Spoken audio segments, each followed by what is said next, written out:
Merci à vous toutes les deux de nous rejoindre. Bonjour. Hello, avec grand plaisir. Mathilda, est-ce que rapidement tu peux nous dire ce que tu fais?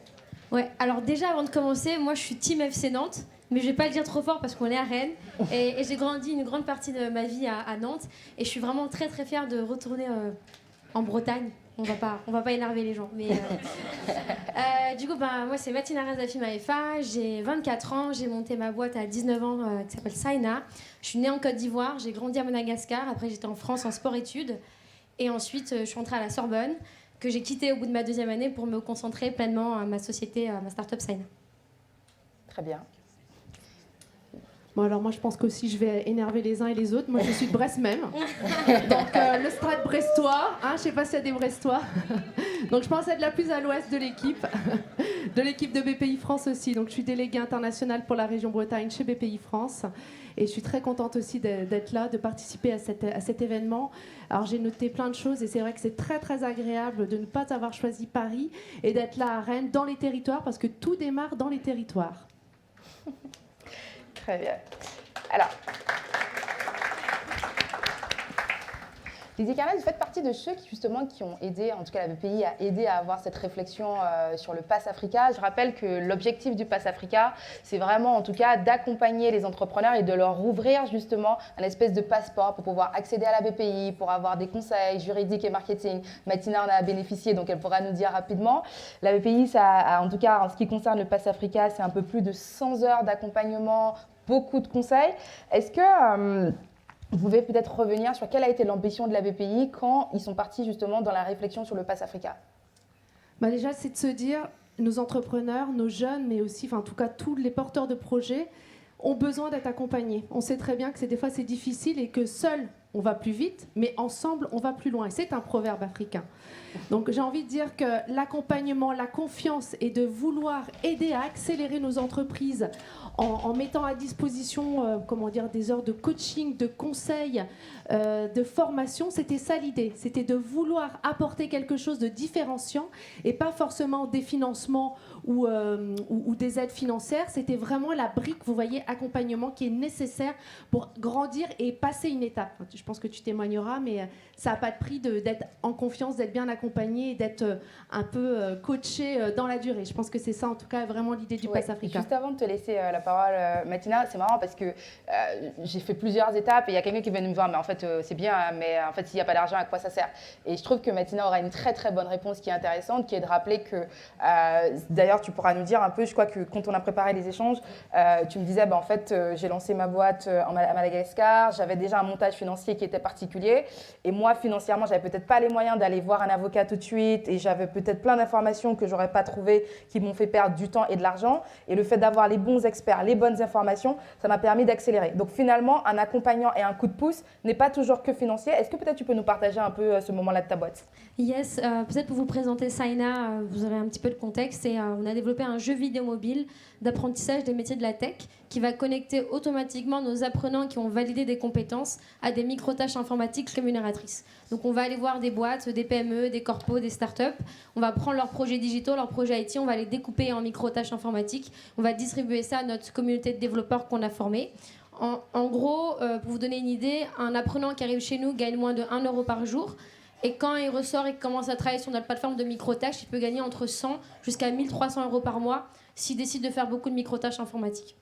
Et pour arriver à ce modèle-là, on est passé par plein d'étapes, beaucoup de test and learn, on s'est beaucoup cassé la figure. On a testé différents modèles économiques, des modèles économiques plutôt français, qui au final ne fonctionnaient pas à Madagascar, pour finalement trouver notre modèle économique. Et en fait, dans toute cette démarche de 4 ans de grosses galères, de réussite, de déception, on n'a pas du tout été accompagnés les 2 premières années. Donc j'ai mis beaucoup de temps à trouver un incubateur, un accélérateur. Et au final, je me suis retrouvée à revenir en France juste après le Covid et j'ai intégré le Pass Africa. J'ai eu beaucoup de chance. Et en fait, on n'avait pas vraiment besoin d'argent à proprement parler. Oui, on avait besoin d'argent, mais on avait aussi besoin d'autres accompagnements juridiques, aussi de visibilité, parce que quand on arrive de Madagascar et qu'on va mettre le sujet Madagascar sur la scène, genre tout le monde nous connaît que parce que le film en fait. Et donc du coup c'est très difficile de combattre avec ces idées-là et ce qu'on voit de Madagascar. Et le Pass Africa a vraiment été un moyen de mettre en lumière des belles choses du pays, donc l'entrepreneuriat, mais aussi ça nous a aidé sur la partie financement avec un accès privilégié à BPI, qui moi, je dis toujours ça, les gens qui me connaissent savent que avant de connaître le Pass Africa et le CPH, j'avais peur de la BPI France. Et au final, en fait, ils sont super gentils et super mignons. Et j'ai eu beaucoup de chance. Non, mais c'est vrai qu'on n'est pas une banque classique, je tiens à le préciser. BPI France, c'est 3600 personnes. C'est rien par rapport à une taille de banque. On est une cinquantaine d'implantations. Et l'important, c'est de se dire qu'on est une banque de proximité. Je rappelle les valeurs, je pense que vous devez les connaître. Enfin, tu les connais. Simplicité, proximité, volonté et optimisme. Et ce qui fait notre différence, c'est qu'on est une banque de réseau.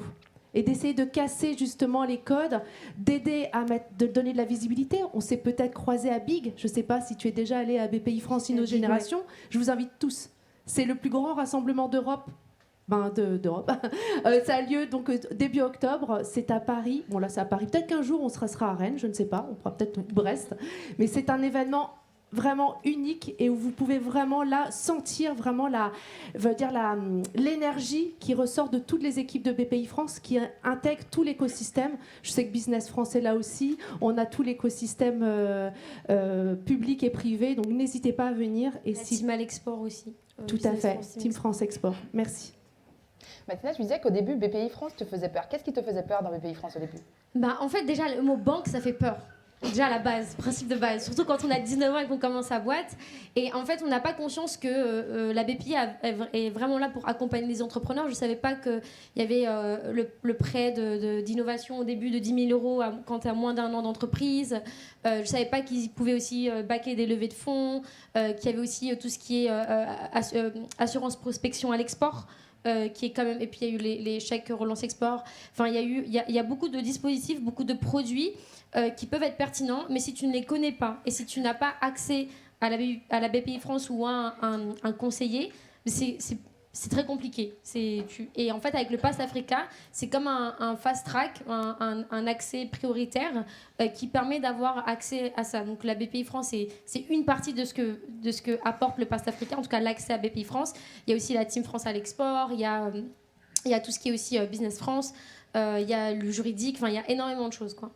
Je pense que ça donne peut-être envie de simplifier ce qui peut paraître compliqué et de donner envie de créer des relations avec ces partenaires qui sont indispensables. BPI France aux côtés des banquiers de flux, parce que je dis toujours, on ne dépend pas d'un client, d'un fournisseur et ni même d'un banquier. On a plusieurs banquiers de flux, c'est hyper important. Okay. Si tu devais rejouer les mêmes cartes, qu'est-ce que tu ferais différemment ? Alors déjà, je ne commencerai pas par ouvrir ma boîte à Madagascar pour commencer.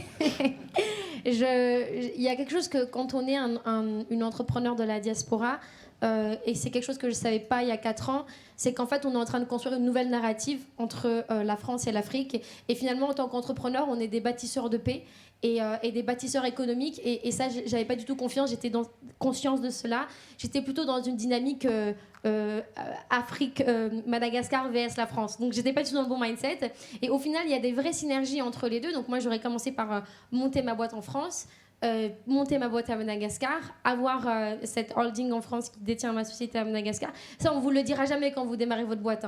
On va vous dire, montez-la d'abord dans votre pays, puis ensuite vous allez essayer de lever des fonds dessus, ça va pas fonctionner, ça va vous coûter des frais d'avocat immenses et vous allez perdre de l'argent. Vous n'allez pas réussir à faire venir descendre l'argent de la France à Madagascar sur vos comptes entreprises parce que le service de finances extérieures vous bloque. Enfin bref, c'est la galère. Et du coup, moi, si j'avais commencé, j'aurais d'abord commencé par ouvrir en France. Je me serais fait accompagner dans un incubateur pour commencer, ce que je n'ai pas fait dès le départ. Et je pense que par ailleurs, le côté terrain, être présent sur le terrain à Madagascar, ça nous a vraiment donné une vraie force par rapport à nos concurrents qui essayent, en tout cas des boîtes européennes qui essaient de s'implanter en Afrique, qui n'ont pas forcément cette culture africaine ou cette capacité à être vraiment sur le terrain, dans les petites villes, rencontrer les gens. Et je pense que c'est ça la force des entrepreneurs de la diaspora, c'est qu'ils sont capables à la fois de comprendre la culture française, d'assimiler cette culture française et d'être en accord avec cette culture française, tout en ayant leur culture africaine.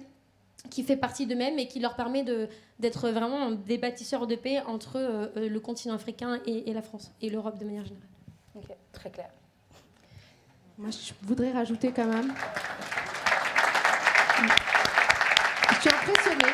Je suis vraiment très impressionnée par ton parcours et je trouve que c'est très enrichissant parce que ça permet de montrer ce qu'il ne faut pas faire ou ce que tu aurais pu faire différemment.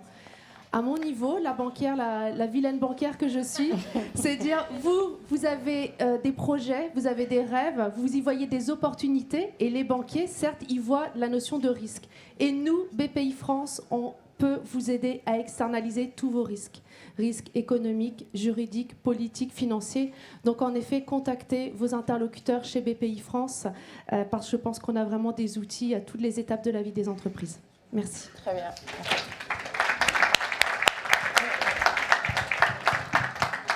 En tout cas, un grand merci à vous de nous avoir rejoints ce soir.